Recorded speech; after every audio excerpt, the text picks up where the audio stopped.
Hey everybody. So while the Erik Karlsson trade dominated the NHL news yesterday, we had a pretty big signing, actually a huge signing, take place as well, and that's Tyler Seguin and the Dallas Stars. Seguin was one of the top potential free agents for this coming summer, and honestly, I'm surprised that this deal got done this early, because I thought with the situation that Dallas is in, with them not making the playoffs the last couple of seasons, I thought they might, depending on, wait and see how this season went before committing to Seguin and this core group that they have now. I thought they might blow it up if this season didn't go well, but apparently not, because before the season's even started, they've locked Seguin up long term.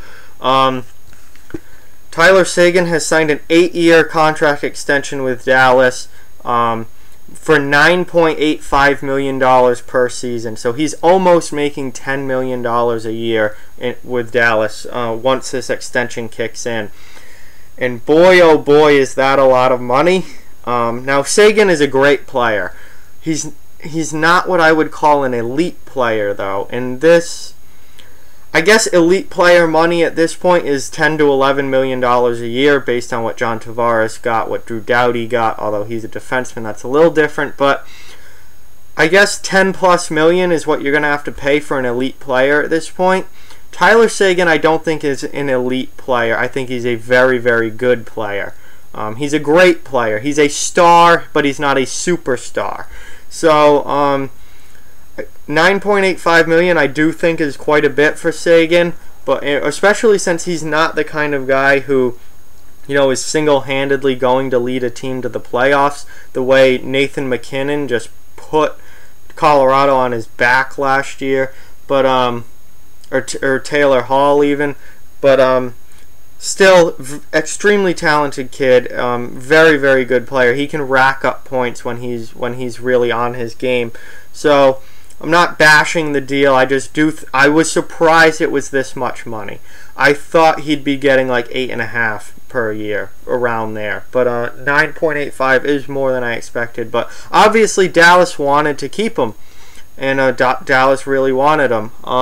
So he is locked up as he's going to be a Dallas Star for years to come, it seems. Seguin off the market for free agency in the summer, and a return to Boston, which has been rumored, especially around here. There's been articles written about Tyler Seguin return to Boston is not off the table once he hits free agency. Now that's obviously off the table. That's not going to happen, and I really don't think there was much of a likelihood of that happening to begin with. But now Seguin is locked up in Dallas, and again, I'm just a little surprised that this deal got done so soon. I thought Dallas would wait and see how this season at least started to go. I'm not saying they would wait down to the last minute and not sign him, wait until you could potentially lose him in free agency, but I thought they'd wait till around Christmas time and just see how this season was going. And if this season was a disaster and Dallas was completely shitting the bed, then maybe they wouldn't re-sign him, and maybe they'd either trade him or let him go in free agency just to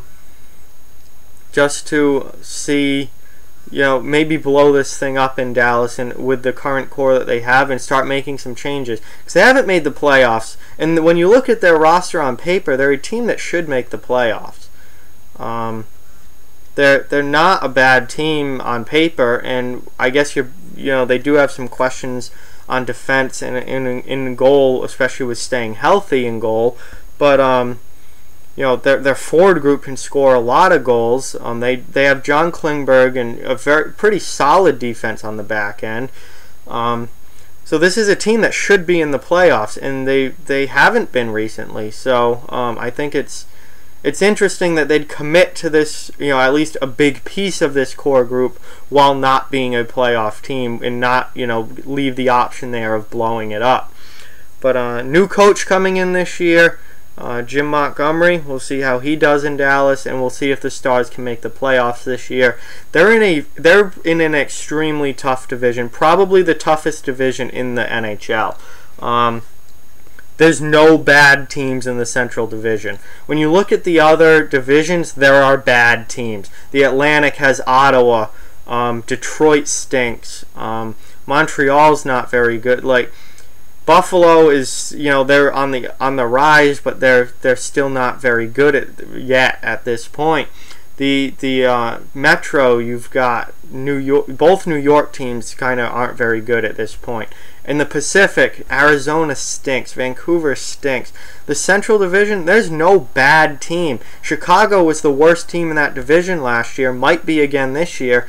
And I mean, they're not a bad team. They're a mediocre, average NHL team. But in that, it's going to be really, really hard to make the playoffs from that division where you have Nashville, Winnipeg, St. Louis, Minnesota, obviously Dallas. It's going to be difficult to make the playoffs. Dallas is going to have to knock a very good team out of a playoff spot to make the playoffs in that division. So we'll have to see what happens.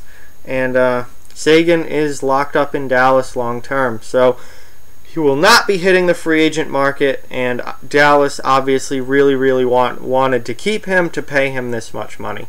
So let me know what you think down in the comment section below. Is Seguin worth almost $10 million a year?